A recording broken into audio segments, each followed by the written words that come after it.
What is going on, brothers and sisters? I am Eric Rosen. I'm your internal strength coach again for the evening, and I am here to show you how to overcome your greatest challenges so you can shine your brightest light. So, as far as the coaching services that I offer, that's available. The pricing for that's going to be the lowest that it's going to be. The busier I get with it, the more pricing is obviously eventually going to go up, and for a limited time I'm going to be doing like single sessions where I'll put like my best, give you like my best stuff in like that one session. But in the future it's going to be just like the package sessions, because I mean that's where the real excuse me, can't talk, that is where the real transformation is going to take place, is, you know, over a series of sessions. It's not just going to happen in one session. So also offering the personal training. Send me a message or an email, ericrosencoaches@gmail.com. So the topic I wanted to cover today is food. Okay, I think we all like that, right? So specifically I wanted to speak to high frequency foods. So I feel like a lot of like what goes on in terms of like when we're paying attention to the foods we eat, it's kind of like calories in, calories out, just like kind of counting the calories, maybe kind of going for, you know, whatever the latest health trends are in terms of like what's considered healthy, what's not. Okay.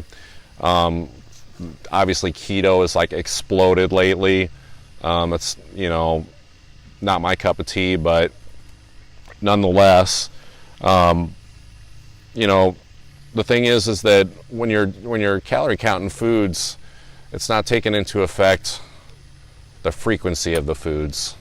And what I mean by frequency, it's like everything has a frequency. Like I have a frequency, you know, like you have one. Like obviously it's going to ebb and flow a lot, like as humans, like very emotional creatures.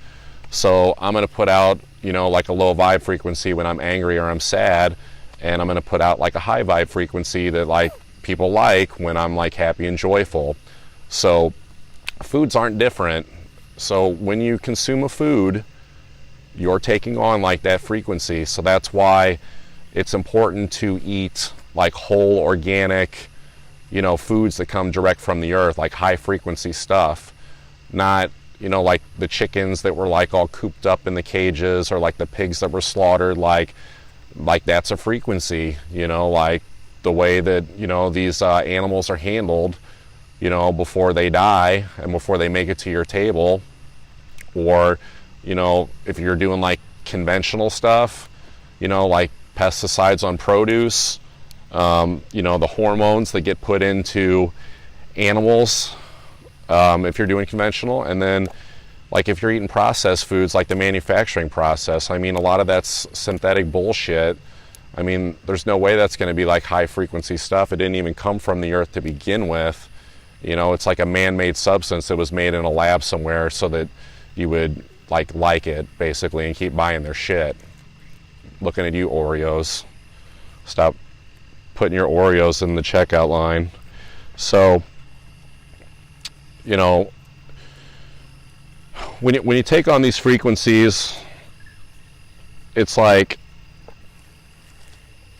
how do I describe this? I'll tell you this, like, so if I eat something like that's like really heavy, like I used to do, like, even though it was grass-fed and not conventional, like a lot of beef, like that's a pretty heavy frequency, you know, for that animal.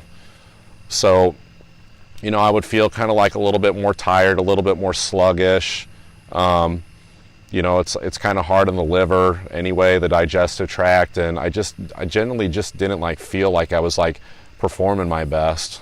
But like when I switch over to something like, you know, wild caught salmon, I can see the difference. But, you know, this stuff I'm talking about with like high frequency foods, like the, you know, people that are manufacturing this food, they don't want you to really know about a lot of this, because, you know, they've got a lot of money obviously tied up in it. And so what I'm going to actually talk about specifically is raw fruits and vegetables, organic raw fruits and vegetables. Now, before anybody goes, but wait, sugar's bad, it's the proverbial, the baby getting thrown out with the bathwater on that stuff, okay? Like, yes, sugar is bad, like refined white table sugar, but when you start talking about something that's like a naturally occurring sugar that also has like the fiber of the fruit, the fiber matrix to it, and it's a high frequency food, it's not the same thing. So, I mean, just look at, what was it like in the 80s? It was like the anti-fat diet. It was like fat was bad, all fat was bad, and people started eating fucking carb rice cakes and all this stupid shit. And now it's like the pendulum's completely swung the other way to where it's like anti-carb, anti-sugar, and everything's like high fat, high fat, high fat. So, I mean, the trends keep changing, the science keeps changing, so I'm of the mind that I'm not going to keep waiting for the latest fucking trend or like science, like study to come out. I'm just going to go with what I believe works and what I know works. And that is, you know, the raw fruits and vegetables. Just things that are, you know, naturally occurring from the earth. So, you know, that said, it's like, you know, I think too, you know, you ask most people like, what's their stress levels? You know, scale of 1 to 10. Most people tell me that it ranks pretty highly. I think that like these keto diets, like that don't have carbs, I don't think that's ideal for somebody who's got a high level of stress. I think you actually need your carbs, you know, if you're dealing with your stress levels. Like, you know, you have the stress response, like the hormone, the cortisol and all that that's going on when you're stressed out. The thing that's going to lower that, you know, that makes you, you know, calm down and relax, you know, is having carbs. So it's like having carbs, but healthy carbs.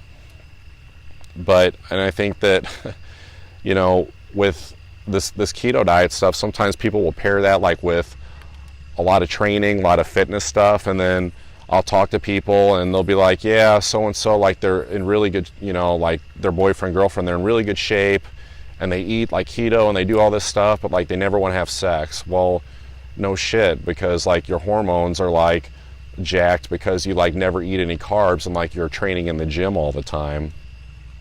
So, you know, raw fruits and vegetables, just like wild caught seafood products, especially salmon, doing things like sweet potatoes, butternut squash, which isn't my favorite, but it's good for you. Yeah, just really any type of potato, carrots, stuff like that.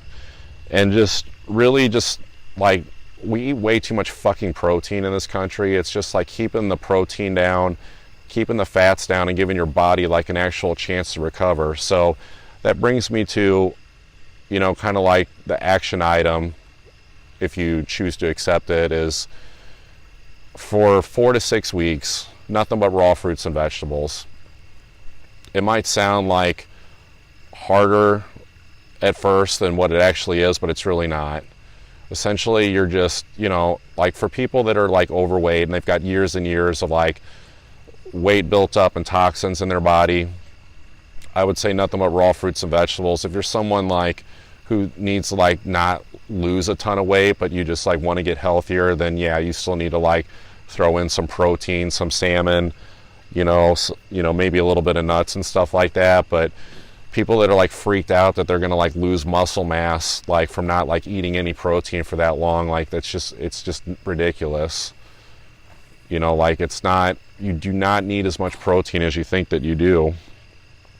So if you do this, I mean, I'll tell you this, like the hardest part, you know, I don't know what I guess the hardest part of a diet is probably like once you get like a few days or a few weeks in and like you're still having the cravings like for the food, like you're trying like you're trying to stay with it, and it's like no matter what you do, like you still have the cravings.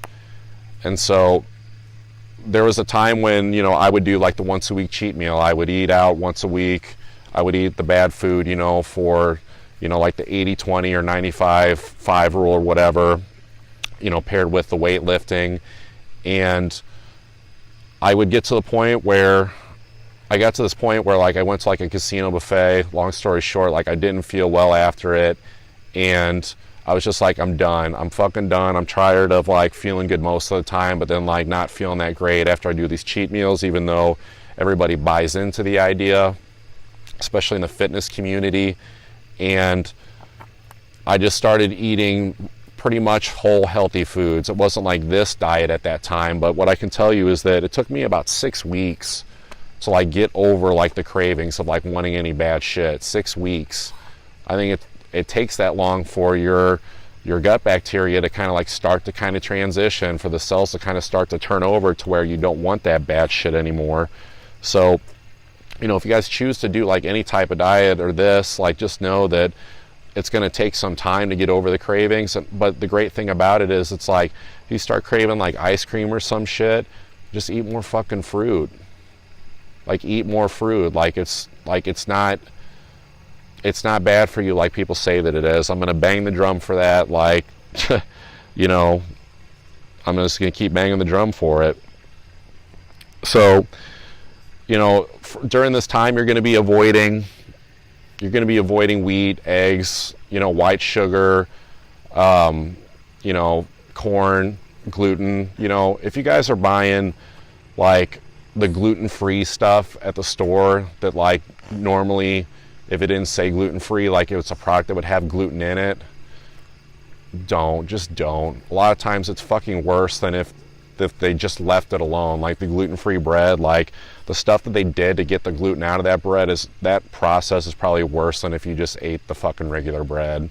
So I think that, you know, a lot of people think that like enjoying good food is part of, you know, the process of like, you know, it's just part of life. Like you get to like indulge and, you know, like enjoy like feeling good, like, you know, indulge in the senses of like tasting that, or like, I don't know, like the old fucking medieval shit, you know, like fucking swords and wizards and shit or something, where people are like feasting on all this stuff and then they're like, you know, drinking afterwards and being merry and all that.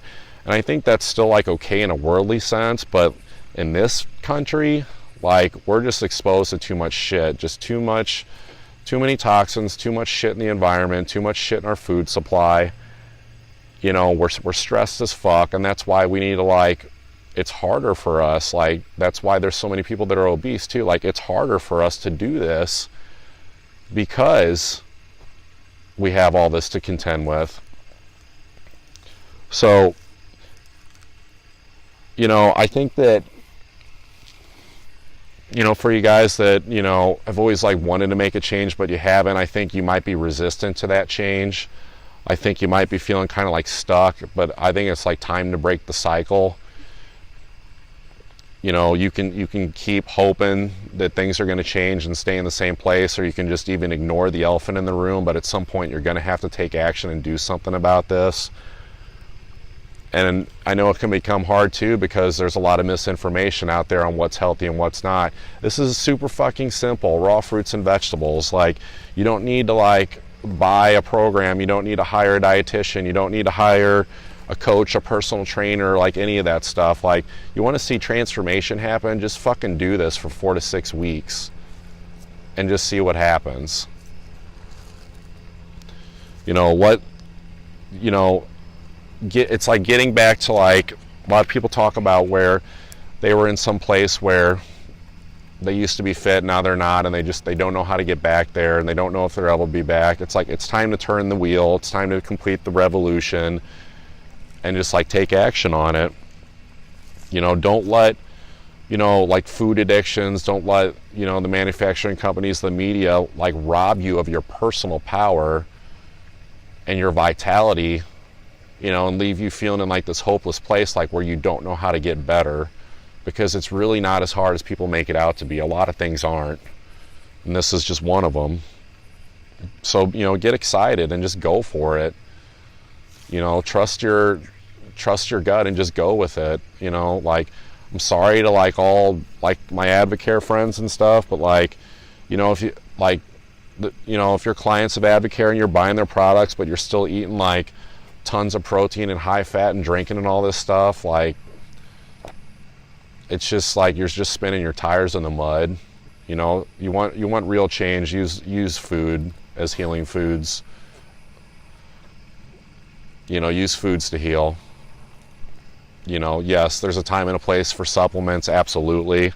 I'm not one of those people that's gonna say only eat food, like don't ever take a supplement. Like I take supplements, but they're all obviously naturally occurring, and I pair them in conjunction, with the healthy diet. But get a family member, get a friend, get somebody like an accountability partner, and just like pair up with them, because it can be hard, especially like if you don't have a support system to do this. Like it's difficult. I'm detoxing right now. Like, most of you guys like know me as like somebody who is pretty, healthy, health conscious, but years and years of like my high protein diet, even though it was like a healthy diet, it was still too much protein and I didn't feel well. And now I've got, I have years of like kind of beating up my liver and kidneys, and I'm doing the raw fruits and vegetables, and I do a couple meals a day with like some salmon and some carrots and just like some other veggies in that. And at first, like I was not like concerned about it, like am I going to like lose my size as a dude or any of that? And I feel fucking great. I go to the gym these days only like once or twice, like once a week, maybe once every 2 weeks, just for like a quick 20-minute like maintenance type workout, just to like stay polished. And when I went the other day, like I had like, it was just the most fluid motion that I'd ever felt, like in my muscles, like doing the muscle contractions, just based on like lowering the inflammation like in my body, and following this diet where I'm finally just like cleaning my body out like at a deep level, not like detox like, oh, I had McDonald's a week ago or I drank this weekend, like a deep like cellular detox, like stuff that's like there's shit that's getting stuck in your organs, from like years and years ago. I hate to say it, not to scare you, but it's super fucking simple. It's like you just want to make a change, raw fruits and vegetables, 4 to 6 weeks. That's all you got to do. That's it. All right, it's pretty dark out. I got a late start, but I wanted to like get this in outside. So peace out. I'll see you guys tomorrow.